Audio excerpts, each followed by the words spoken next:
Jeudi 17 octobre, bonjour à toutes et à tous, bienvenue sur votre chaîne d'information régionale. Voici une nouvelle édition du journal préparé par l'ensemble de la rédaction, comme toujours vos prévisions météo tout d'abord, et peu de changements aujourd'hui dans la région, toujours un temps en gris, couvert, humide, avec du vent, des températures de saison, mais de plus en plus fraîches forcément.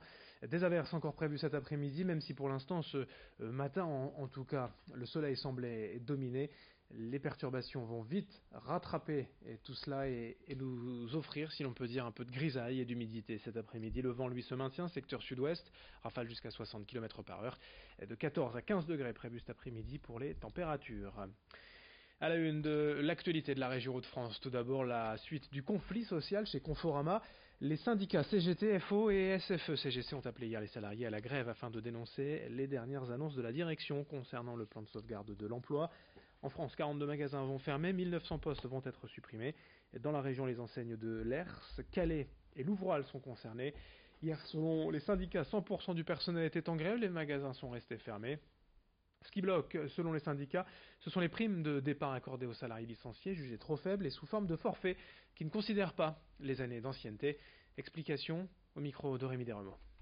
Le groupe Steinhoff en fait a été pris de malversation comptable en décembre 2017.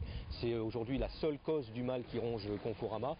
Ce n'est pas les erreurs stratégiques comme veut bien nous faire entendre la direction. C'est d'abord une question de trésorerie. Et il faut savoir aussi que Steinhoff a quand même réalisé sur l'année précédente 18 milliards de chiffre d'euros de chiffre d'affaires. Donc il faut quand même qu'ils mettent la main à la pâte parce que si demain des salariés sont virés, c'est à cause d'eux, donc il faut qu'ils indemnisent le préjudice subi.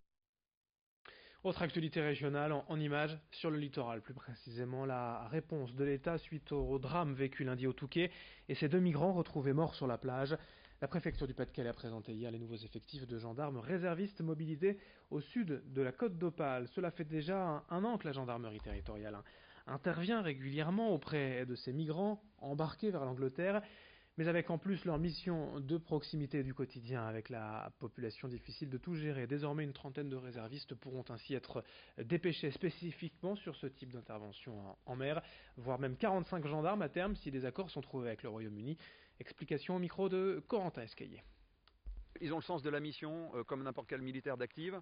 Ils ont largement compris les enjeux, qui sont, parce que là on est en train de nourrir des filières de criminalité organisée avec ces passages-là.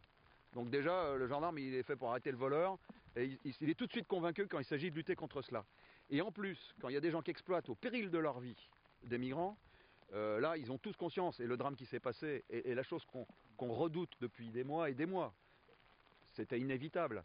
Ça les motive d'autant plus, et j'en doute pas, et quelle que soit l'heure, et quelle que soit la météo, comme vous le voyez aujourd'hui.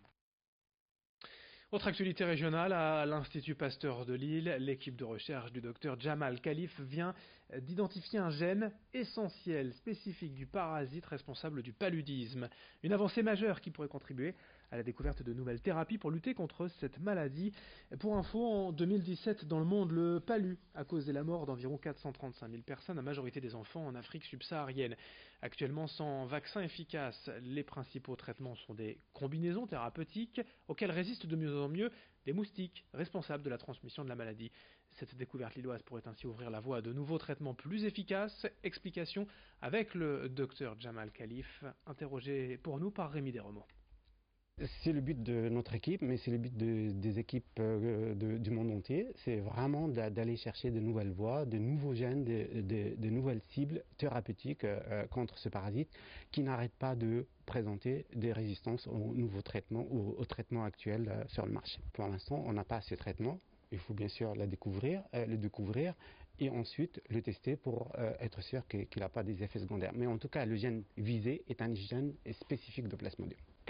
C'est promoteur, c'est ce que je peux dire. Autre information, dans l'agglomération lilloise, demain vendredi, une trentaine d'hôtels de prestige de la métropole participent à la toute première édition de l'opération La Nuit dans les Étoiles, à l'initiative du club hôtelier Lille Métropole. L'idée est d'offrir une nuit d'hôtel pour deux, avec petit déjeuner, à des prix franchement préférentiels, tout en découvrant les coulisses des établissements via des animations, des visites guidées et historiques, des ateliers cuisine, des dégustations de produits locaux. Une bonne idée pour s'offrir une nuit dans un hôtel de prestige ou si vous venez à Lille demain soir. Les prix vont de 30 à 90 euros la nuit, c'est tout de même 3 à 4 fois moins cher que d'habitude. Toutes les infos et les réservations sur lanuitdanslesétoiles.fr et les explications au micro d'Idil Gunay. Le club hôtelier de la métropole de Lille a souhaité organiser un événement pour faire découvrir aux métropolitains ce qu'est l'hôtellerie lilloise et métropolitaine. Donc l'idée c'est d'offrir un tarif vraiment attractif pour les habitants de la métropole pour qu'ils puissent venir dormir. Et on a voulu aussi associer à cette nuitée des activités pour faire découvrir tous les métiers de l'hôtellerie pour favoriser l'emploi. Alors certains hôtels ont décidé de faire visiter leur établissement pour ceux qui sont dans des bâtiments anciens. D'autres vont organiser des séances de préparation de cocktails au bar. Certains vont faire des cours de cuisine pour faire découvrir ce qu'est le monde de la restauration. Et puis on termine en beauté avec une Miss à l'honneur de nouveau sur notre plateau hier, Miss Nord-Pas-de-Calais 2017, Miss France 2018 et peut-être pourquoi pas Miss Univers. Maëva Cook reprend l'écharpe et représentera la France lors du prochain concours Miss Univers puisque Vailama Chavez, tahitienne, n'est pas disponible. Miss France actuelle veut être aux côtés des prochaines Miss pour l'organisation de la prochaine élection Miss France en décembre. Elle n'est pas disponible. C'est Maëva Cook qui va donc tenter de décrocher le titre Miss Univers pour la France. Un challenge, une élection, un honneur pour elle qui était notre invitée hier. Maëva Cook, on l'écoute. Je suis très heureuse d'avoir cette chance puisqu'il faut dire qu'on n'a pas toute cette chance de pouvoir participer à Miss Univers. Et puis c'est un nouveau challenge. J'ai terminé dans le top 12 l'année dernière à Miss Monde, ce qui est quand même pas mal sur 130 candidates. Mais voilà, là je peux revenir en force et puis je vais essayer, tout comme Iris, de revenir avec la couronne. C'est le show à l'américaine. Voilà, on attend des filles avec un body vraiment un peu irréprochable. Ce qu'on attend moins chez Miss Monde, parce que chez Miss Monde, on attend plus de la fille que ce soit la Miss de cœur, qu'elle présente un projet. Ce que j'ai pu faire, mais donc là oui on est plus dans le choix à l'américaine, on défile en maillot de bain, ce qui n'a pas lieu sur Miss Monde. La nordiste Maëva Cook en lice pour Miss Univers. On ne connaît pas encore ni la date ni le lieu de ce concours Miss Univers. On vous en tiendra bien sûr informé. Fin de ce journal régional. À suivre d'autres infos en images et dès le prochain quart d'heure, dans moins de 8 minutes, une autre édition du journal. Merci de votre fidélité. Très bonne journée à toutes et à tous.